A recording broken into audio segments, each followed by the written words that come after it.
যে নেশা খাওয়া হচ্ছে মাহরামের সাথে জিনা করার নামান্তর, বলেন না নাউজুবিল্লাহ। যে আমাদের সমাজে দুই ধরনের নারী আছে, একটা মাহরাম আর একটা হচ্ছে গয়রে মাহরাম। মাহরাম নারীকে বিবাহ করা পর্যন্ত জায়েজ নাই, আর গয়রে মাহরামকে বিবাহ করা জায়েজ আছে। তা আল্লাহর রাসূল বলেন যে তিবরানি শরীফের বর্ণনা, আন আব্দুল্লাহ ইবনে আব্বাস রাদিয়াল্লাহু তাআলা আনহু قال سمعت رسول الله صلى الله عليه وسلم يقول الخمر أم الفواحش وأكبر الكبائر من شربها وقع على أمه وخالته وعمته। আব্দুল্লাহ ইবনে আব্বাস রাদিয়াল্লাহু তাআলা আনহু বর্ণনা করেন, আল্লাহর রাসূলের নূরময় জবান থেকে আমি শুনেছি, আল্লাহর রাসূল বলেন আল খামরু উম্মুল ফাওয়াহিশ, নিশ্চয় মদ হচ্ছে যাবতীয় মন্দ কাজ, ফাহিশা কাজের মা।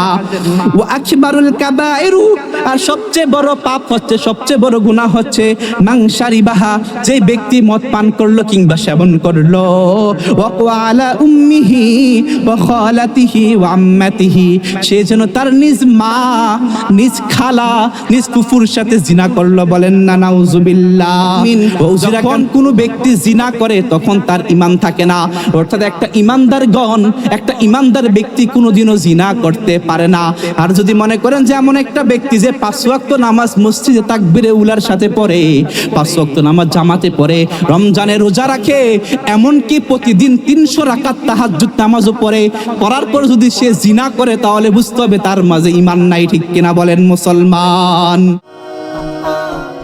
Sunnah of Madina, the Islamic YouTube channel.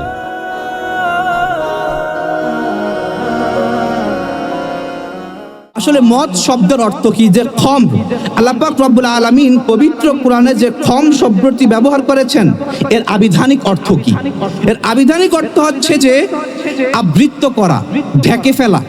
এর পারিভাষিক সংজ্ঞায় বলা যায় যে যেই সকল বস্তু পান করলে কিংবা সেবন করলে আমাদের মানুষের ন্যূনতম কমন সেন্স, যে বিবেকটা আছে, বিবেকটা লোপ পেয়ে যায়, বিবেকটা চলে যায়, ওই সমস্ত সকল বস্তু পান করা কিংবা সেবন করা প্রত্যেকটা জিনিসই খমরা অন্তর্ভুক্ত, ঠিক কিনা বলেন?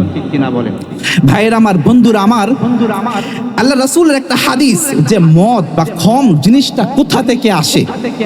আন আব্দুল্লাহ ইবনে উমর রাদিয়াল্লাহু তাআলা আনহু আন্নাহু قال على منبر رسول الله صلى الله عليه وسلم إنه قد نزل تحريم الخمر وهي من 5 أشياء। জালিলুল কদর সাহাবী আব্দুল্লাহ ইবনে উমর রাদিয়াল্লাহু তাআলা আনহু বর্ণনা করেন, তিনি বলেন একদা উমর রাদিয়াল্লাহু তাআলা আনহু আলা মিম্বারি রাসূলিল্লাহ সাল্লাল্লাহু আলাইহি ওয়াসাল্লাম, রাসূলের মিম্বার থেকে তিনি ঘোষণা দিচ্ছেন যে, তিনি বলেন ফাকালা ইন্নাহু ক্বাদ নুজিলা তাহরিমাল খামর, নিশ্চয়ই আল্লাহ পাক রব্বুল আলামিন মদকে হারাম ঘোষণা করেছেন, ওয়া হিয়া মিন 5 আশিয়া, আর এই মদরা 5টা জিনিস থেকে উৎপন্ন হয়েছে। বলেন কয়টা জিনিস থেকে? 1 নাম্বার আল ইনাব, আঙ্গুর থেকে তৈরি হয় মদ। 2 নাম্বার ওয়াত তামার, খেজুর থেকে। ওয়াল হিনতা, জব থেকে। ওয়াশ শাঈর, গম থেকে। ওয়াল আসাল, এবং মধু থেকে। এই 5টা বস্তু থেকে আল্লাহর নবীর জামানায় মদ তৈরি হতো। ওয়াল খামরু মা খামারুল আকল, আর প্রত্যেকটা ওই বস্তুই হচ্ছে খম, প্রত্যেকটা ওই বস্তুই হচ্ছে মদ, যেটা মানুষের আকলকে বিলুপ্ত করে দেয়, বলেন না নাউজুবিল্লাহ। ভাইরা আমার, বন্ধুরা আমার, এখন প্রশ্ন হলো যে খম বলতে তো শুধু মদকে বোঝানো হয়, কি বলেন? আসলে আল্লাহ রাসূলের জামানায় তো এত কিছু ছিল না। বর্তমান যুগে যেমন ইয়াবা, পেনসিডিল, গাঁজা, বহুত কিছু আছে, ঠিক কিনা বলেন? আল্লাহ রাসূলের জামানায় তো তা ছিল না। এই হাদিসের ব্যাখ্যায় মুহাদ্দিসগণ বলেন যে এই খম দ্বারা যেই সমস্ত বস্তু পান করলে কিংবা সেবন করলে কিংবা ইনজেকশনের মাধ্যমে শরীরে দেহে পুশ করলে মানুষের ন্যূনতম বিবেকটাকে লোপ পেয়ে যায়, ওই জাতীয় প্রত্যেকটা বস্তু হচ্ছে খমরে নাউতানভুক্ত। ভাইয়ের আমার, বন্ধুরা আমার, এখন মদ বা খম যে আমাদের এলাকার যুব সমাজ কিসের জন্য আজকে কিসের ভিতরে আসক্ত হচ্ছে, কেন সমাজ আজকে এত প্রচলিত হচ্ছে? এর প্রথম কারণ হচ্ছে যে যে আমাদের যুব সমাজরা ধর্মীয় নিয়ম নীতি মানি না। কি করি না? ধর্মীয় নিয়ম নীতি মানি না। আমরা আমাদের মন গড়া মতো ইসলামটাকে সাজায় নিচ্ছি, ঠিক কিনা বলেন? ছোটবেলায় ছিলাম, আমাদের বাবা মা, আমাদের অভিভাবকগণ আমাদের হাতে আল্লাহর কোরআন নুরানি কায়দাম পড়াতুল, ঠিক কিনা বলেন মুসলমান? কিন্তু বর্তমান যুগে আমরা দেখতে পাই যে আমাদের মসজিদগুলো আজকে মক্তব শূন্য, ঠিক কিনা বলেন? আমাদের গার্জিয়ানরা, আমাদের অভিভাবকরা আমাদের ছোট ছোট সোনামণিদেরকে এক বাধা বই দিয়ে কিন্ডারগার্টেনের দিকে পাঠিয়ে দেয়, ঠিক কিনা বলেন মুসলমান? আমরা চাই যে আমাদের সমাজটাকে পশ্চিমাদের আদর্শে আমরা আদর্শিত করতে, ঠিক কিনা বলেন? আমরা চাই যে আমাদের ছেলেরা নেইমারের মতো হোক, আমরা আইডল হিসেবে গ্রহণ করি মেসিকে, নেইমারকে, ওই বিরাট কোহলিকে, ঠিক কিনা বলেন? ভাইয়ের আমার, বন্ধুরা আমার, ইসলামের নিয়ম নীতি মানতে হবে। আমার আপনার নেতা হবে একমাত্র রাসূল আকরাম সাল্লাল্লাহু আলাইহি ওয়াসাল্লাম, ঠিক কিনা বলেন মুসলমান? যদি আজকে আমাদের যুবকরা কোরআন হাদিস পড়তো, বুঝতো, এই কোরআন সম্পর্কে তাদের জীবনটাকে ধারণ করতো, তাহলে আজকে আমাদের যুব সমাজ মাদকের দিকে যাইতো না, ঠিক কিনা বলেন? 2 নাম্বার কারণ হচ্ছে যে মাদকটা আমরা খুবই সহজে পেয়ে যাচ্ছি। কি বলেন আপনারা? আমাদের সমাজে এরকম কিছু এমপি, কিছু মন্ত্রী, কিছু চেয়ারম্যান, মেম্বার আছে যাদের কাছে সকাল সন্ধ্যায় মদ, গাঁজা, ইয়াবা, পেন্সিলের আসর বসায়, ঠিক কিনা বলেন? তারা আমাদের যুবকদেরকে নিয়ে স্বল্প মূল্যে কিংবা বিনামূল্যে তাদেরকে নেশার প্রতি আসক্ত করে, ঠিক কিনা বলেন? আপনাদের এলাকায় আছে কিনা জানি না, আমাদের এলাকায় কিছুকাল পূর্বে ছিল। আমরা বিভিন্ন ওয়াজ মাহফিলে তাদেরকে, আমরা পেশিবাদের আমল আমরা তাদেরকে সতর্ক করেছি, এখনো দেশ বিদেশে তাদেরকে আমরা সতর্ক করে যাচ্ছি। এমনকি যতদিন বাঁচে থাকবো, যতদিন আল্লাহ পাক রব্বুল আলামিন ওয়াজ এবং মাহফিল, বিভিন্ন মসজিদ মিম্বারে কথা বলার তৌফিক দিবে, এই মাদকতার বিরুদ্ধে তাদের সাথে সংশ্লিষ্ট তো চেয়ারম্যান, এমপি, মন্ত্রী আছে, ইনশাআল্লাহ তাদের বিরুদ্ধে অবশ্যই কথা বলেই যাবো ইনশাআল্লাহ। সম্মানিত উপস্থিতি, আল্লাহ পাক রব্বুল আলামিন পবিত্র কোরআনে জানিয়ে দিচ্ছেন যে, আল্লাহ বলেন যে ইয়াসআলুনাকা আনিল খামরি ওয়াল মাইসির, ও প্রিয় হাবিব, দুনিয়ার মানুষ সকল আপনাকে প্রশ্ন করবে, ইয়াসআলুনাকা, আপনাকে প্রশ্ন করবে, আনিল খামরি ওয়াল মাইসির, মদ এবং জুয়া সম্পর্কে। কি সম্পর্কে প্রশ্ন করবে? মদ এবং জুয়া। কুল ফিহিমা ইসমুন কাবীরু ওয়া মানাফিউ লিন-নাস, আপনি জানিয়ে দেন, কুল ফিহিমা ইসমুন কাবীর, তা হচ্ছে বিশাল পাপ। তা কি? মদ, জুয়া, গাঁজা, পেন্সিল, ইয়াবা, তা কি? বিশাল পাপ। ওয়া মানাফিউ লিন-নাস, তবে হ্যাঁ, যে মদটা যে আঙ্গুর থেকে, খেজুর থেকে, মধু থেকে তৈরি করা হয়, কিছুটা উপকার আছে। কি আছে? কিছুটা উপকার আছে, তবে মিন নাফ ওয়া ইসমুহুমা আকবারু মিন নাফইহিমা, আর যেই উপকার আছে এই উপকার থেকে ক্ষতির সংখ্যাটাই বেশি। যে আপনি মদ, জুয়া বা মদ, গাঁজা, পেন্সিল, অনেকেই মনে করে যে হুজুর এইগুলো তো ছাড়া যায় না। অনেকে, আমাদের অনেক মানুষ আছেন, মুরব্বীরা আছেন, সিগারেট খায়, হুজুর সিগারেটটা না খাইলে আমি চলতে পারি না, ঠিক কিনা বলেন? না, এগুলো যদি আপনার জন্য সাময়িক উপকার যদিও হয়ে থাকে, কিন্তু উপকার থেকে ক্ষতির সম্ভাবনাই বেশি। ভাইয়ের আমার, বন্ধুরা আমার, সময় সংক্ষিপ্ত, আমি একটা হাদিস তেলাওয়াত করেছিলাম যে মাদক যে সেবন করে বা যে বানায়, এরকম আল্লাহর রাসূল 10 শ্রেণীর ব্যক্তিকে অভিশাপ দিয়েছেন। কয় শ্রেণীর ব্যক্তিকে? আনাস ইবনে মালিক রাদিয়াল্লাহু তাআলা আনহু আন্নাহু قال লানা রাসূলুল্লাহ সাল্লাল্লাহু আলাইহি ওয়াসাল্লাম ফিল খামরি আশারা, তিরমিজি এবং ইবনে মাজাহ শরীফের বর্ণনা।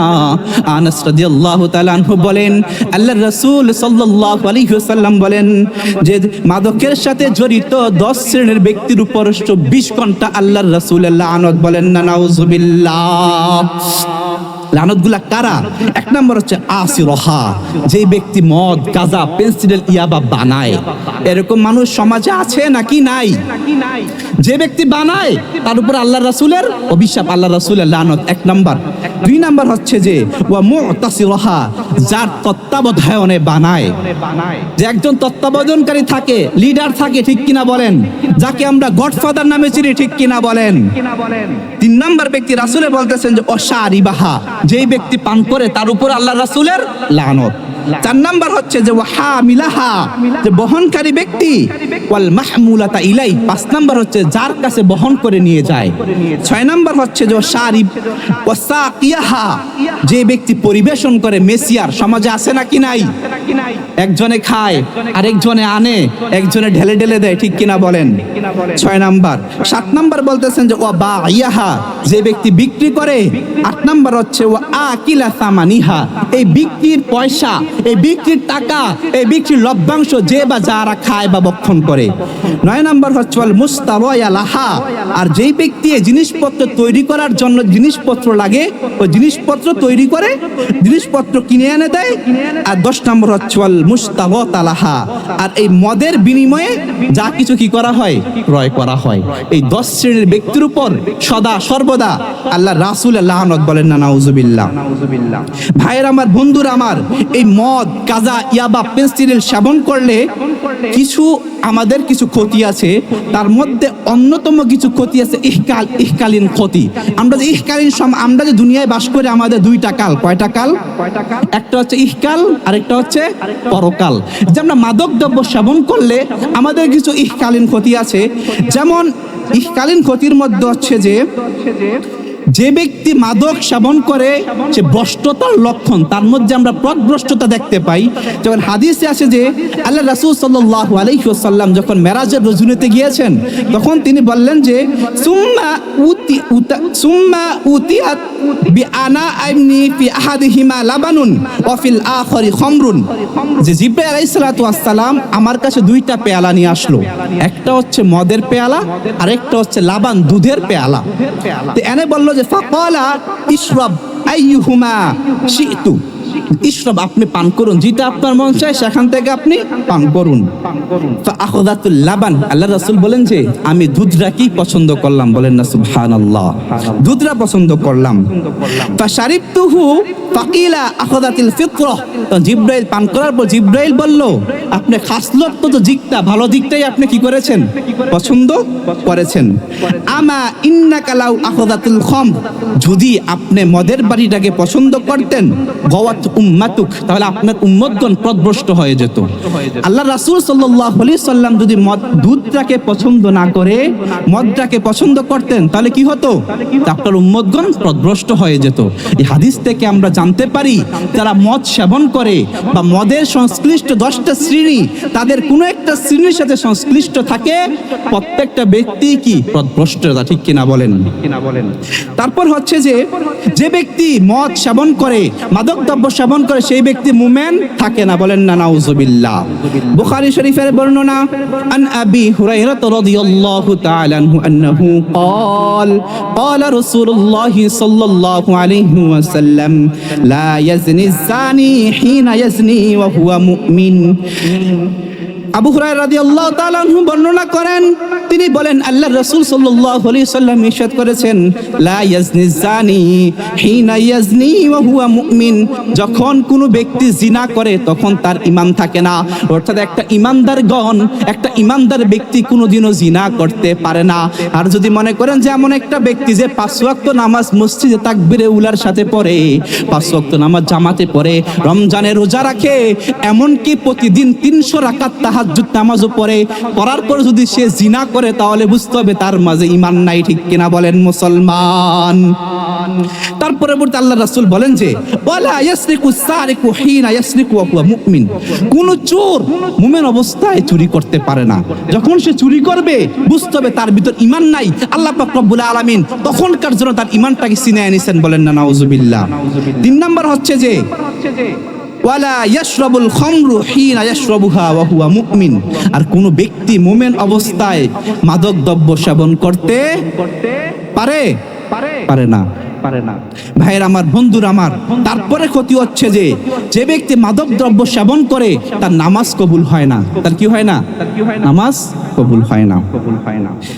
عن عبد الله بن عمرو بن عاص رضي الله تعالى عنه أنه قال قال رسول الله صلى الله عليه وسلم الخمر أم الخبائث فمن شربها لم تقبل منه صلاته 40 يوما আব্দুল্লাহ ইবনে আমর ইবনে আস রাদিয়াল্লাহু তাআলা আনহু হতে বর্ণিত আল্লাহর রাসূল সাল্লাল্লাহু আলাইহি সাল্লাম ইরশাদ করেন আল খামরু উম্মুল খাবাইস, নিশ্চয় মদ মাদক দ্রব্য হচ্ছে সমস্ত খারাপ কাজের মূল। বলেন না নাউজুবিল্লাহ। সমস্ত খারাপ কাজ, গর্হিত কাজের মূল কে? এই মাদক দ্রব্য, মদ। আল্লাহর রাসূল বলতেছেন যে ফামান শারিবাহা, যদি কোনো ব্যক্তি তা পান করে কিংবা সেবন করে, ফামান শারিবাহা লাম তুকবাল মিনহু সালাতুহু 40 ইয়াউমা, সেই ব্যক্তি একবার সেবন করবে 40 দিন তার নামাজ কবুল হবে না। বলেন না নাউজুবিল্লাহ। ফাইম্মাতা, যদি সে সেই অবস্থায় মৃত্যুবরণ করে, ওয়াহিয়া ফি বাতনিহি, আর তার পেটের ভিতরে যদি এই ন্যূনতম মাদক দ্রব্য থাকে বা তার শরীরের ভিতর ন্যূনতম মাদক দ্রব্য থাকে, তা আল্লাহ রাসূল বলেন যে মাইতাহু জাহিলিয়া, যেন তার মৃত্যুটা জাহিলি যুগের মৃত্যুদের মতো হয়েছে। বলেন না নাউজুবিল্লাহ। এই হাদিসের তাফসীর করতে গিয়ে ইমাম নববী রাহমাতুল্লাহ আলাইহি বলেন যে এখানে বলা হলো যে 40 দিন তার নামাজ কবুল হবে না। কবুল হবে না বলতে তার নামাজের যে রহমত, যে বরকত, যে ফজিলত আছে, এই ফজিলতগুলো সে পাবে না। তার নামাজটা যে ফরজ নামাজ আদায় করছে, এই ফরজ নামাজ আদায়ের পর তার ফরজটা হয়ে যাবে, কিন্তু যে রহমত বরকত যে ফজিলত আছে, এই ফজিলতটা কি হবে না? পাবে না। কারণ আমাদের সমাজ অনেকে বলে যে আরে আমি তো মাদক সেবন করলাম, আমার নামাজ কবুল হবে না, আমি নামাজ পড়বো না। এরকম আছে নাকি নাই? নামাজ আমি পড়বো না। কিন্তু না ভাই, আপনার নামাজ পড়তেই হবে। হয়তো আপনি ফরজের যে শাস্তি, ফরজ নামাজ আপনি লঙ্ঘন করবেন, আপনার যে শাস্তি হবে, এই শাস্তি থেকে আপনি বাঁচতে পারবেন, কিন্তু যে রহমত বরকত, এই রহমত বরকতটা আপনি পাবেন না। এই জন্য নামাজটাকে আপনি কি করা যাবে না? সারা যাবে না। তারপর আল্লাহ রাসূল সাল্লাল্লাহু আলাইহি ওয়াসাল্লাম বলেন যে নেশা খাওয়া হচ্ছে মাহরামের সাথে জিনা করার নামান্তর। বলেন না নাউজুবিল্লাহ। যে আমাদের সমাজে দুই ধরনের নারী আছে, একটা মাহরাম আর একটা হচ্ছে গয়রে মাহরাম। মাহরাম নারীকে বিবাহ করা পর্যন্ত জায়েজ নাই, আর গয়রে মাহরামকে বিবাহ করা জায়েজ আছে। তা আল্লাহ রাসূল বলেন যে তিবরানি শরীফের বর্ণনা, আন আব্দুল্লাহ ইবনে আব্বাস রাদিয়াল্লাহু তাআলা আনহু قال سمعت رسول الله صلى الله عليه وسلم يقول الخمر أم الفواحش وأكبر الكبائر من شربها وقع على أمه وخالته وعمته। আব্দুল্লাহ ইবনে আব্বাস রাদিয়াল্লাহু তাআলা আনহু বর্ণনা করেন আল্লাহর রাসূলের নূরময় জবান থেকে আমি শুনেছি, আল্লাহর রাসূল বলেন আল খামরু উম্মুল ফাওয়াহিশ, নিশ্চয় মদ হচ্ছে যাবতীয় মন্দ কাজ, ফাহিশা কাজের মা। ওয়া আকবারুল কাবাইরু, আর সবচেয়ে বড় পাপ হচ্ছে, সবচেয়ে বড় গুনাহ হচ্ছে মান শারিবাহা, যে ব্যক্তি মদ পান করলো কিংবা সেবন করলো, ওয়া আলা উম্মিহি ওয়া খালাতিহি ওয়া আম্মাতিহি, সে যেন তার নিজ মা, নিজ খালা, নিজ ফুফুর সাথে জিনা করলো। বলেন না নাউজুবিল্লাহ। বৌজিরা কান্দির মুসলমান, আপনারা এবার বলুন, কোন মানুষ যদি তার মার সাথে, তার খালার সাথে, তার ফুফুর সাথে জিনা করে, সমাজে কি তাকে আপনার তাকে বরদাস্ত করবেন নাকি করবেন না? বলেন, আপনি কি তা মেনে নিবেন? কখনোই সম্ভব নয়। অথচ জিনার ব্যাপারে আল্লাহ বলেছেন আয-যানিয়াতু ওয়াজ-যানি ফাজলিদু কুল্লা ওয়াহিদিন মিনহুমা মিয়াতা জালদা, জিনাকারী পুরুষ এবং জিনাকারী নারীদেরকে 100 বেত্রাঘাত দাও, তাদেরকে শাস্তি দাও। আর সে যদি তার মার সাথে, তার খালার সাথে, তার ফুফুর সাথে জিনা করে, তাহলে মুসলমান কোনোদিনও তা মেনে নেবে না। ঠিক কিনা বলেন? ভাইয়ের আমার, বন্ধুরা আমার, সময় সংক্ষিপ্ত, আমি অল্প কিছু কথা বলি, আমি উপসংহারের দিকে চলে যাব ইনশাআল্লাহ। ভাইয়ের আমার, বন্ধুরা আমার, এখন যে নেশা করে, যে মাদক দ্রব্য সেবন করে, তার উচিত তওবা করা। ঠিক কিনা বলেন? আব্দুল্লাহ ইবনে উমর ইবনে আমর রাদিয়াল্লাহু তাআলা আনহু হতে বর্ণিত ইবনে মাজাহ শরীফের বর্ণনা, আল্লাহ রাসূল সাল্লাল্লাহু আলাইহি ওয়াসাল্লাম বলেন মান শারিবাল খামরা ওয়া সাকিরা লাম তুকবাল লাহু সালাতুন 40 সাবাহা, যে ব্যক্তি এই মাদক দ্রব্য সেবন করলো কিংবা মদ পান করলো এবং তার নেশা ধরলো, তার বিবেকটা লোপ পেয়ে গেল, লাম তুকবাল লাহু সালাতুন 40 সাহাবা, 40 দিন তার নামাজ কবুল হবে না। ওয়া ইম্মাতা, যদি সে মৃত্যুবরণ করে দাখলান ফিন্নার, সরাসরিতে জাহান্নামে চলে যাবে। ফাইন তাবা, যদি সে তওবা করতে পারে, তাবাল্লাহু আলাইহি, তাহলে আল্লাহ পাক রব্বুল আলামিন তার তওবা কবুল করে নেবেন। বলেন না সুবহানাল্লাহ। জাবির রাদিয়াল্লাহু তাআলা আনহু বর্ণনা করেন যে আল্লাহ রাসূল সাল্লাল্লাহু আলাইহি ওয়াসাল্লাম বলেছেন যে মান কানা ইউমিনু বিল্লাহি ওয়াল ইয়াউমিল আখির, কোন ব্যক্তি যদি আল্লাহর প্রতি বিশ্বাস স্থাপন করে এবং পরকালের প্রতি বিশ্বাস স্থাপন করে, ফালা ইয়াজলিস আলা মাইদাতি ইউদারু আলাইহা বিল খাম, সে ব্যক্তি যেন যেই দস্তরখানায় মাদক আছে, যেই স্থানে মাদক দ্রব্য আছে সেখানে যেন সে না বসে। যেখানে মাদক দ্রব্য রাখা আছে, যেখানে মাদক হয়, মাদক সেবন হয়, সেখানে যেন কোনো ব্যক্তি না বসে। ইসলামের পঞ্চম খলিফা বলা হয় ওমর ইবনে আব্দুল আজিজ। ওমর ইবনে আব্দুল আজিজ রাহমাতুল্লাহ আলাইহির জামানায় একদল লোককে ধরে আনা হলো তার কাছে যে খলিফাতুল মুসলিমিন, যে ওরা মাদক দ্রব্য সেবন করেছে, একসাথে মাদক খাইছে, তাদেরকে শাস্তি দেন। তখন হঠাৎ করে তাদের মধ্য থেকে একটা লোক দাঁড়িয়ে বলল, এ খলিফাতুল মুসলিমিন, আমি রোজা রেখেছি। আমি কি রেখেছি? আমি রোজা রেখেছি। সে খলিফা ওমর ইবনে আজিজ রাহমাতুল্লাহ আলাইহি বললেন যে আন্নাহু কানা ইয়াদরিবু আলা শুরবিল খাম ওয়া ইয়াদরিবু আলা মুজালাসিহি শুরবিহা ওয়া ইয়াকুলু আবদাউ বিমান সামা মাহুম, তাদের মধ্য থেকে যেই ব্যক্তি রোজা রেখেছে তাকে শাস্তি দিয়ে তুমি সবাইকে শাস্তি শুরু করো। এখান থেকে আমরা জানতে পারি যে রোজাদার ব্যক্তি হোক আর অরোজাদার ব্যক্তি যেই হোক না কেন, যদি সে মাদকের বিছানায় জড়িত থাকে, যেখানে মাদক দ্রব্য সেবন হয় সেখানে বসে, প্রত্যেককে শাস্তির আওতায় আনতে হবে। ঠিক কিনা বলেন? আল্লাহ পাক রব্বুল আলামিন আমাদের সবাইকে বুঝার তৌফিক দান করুক।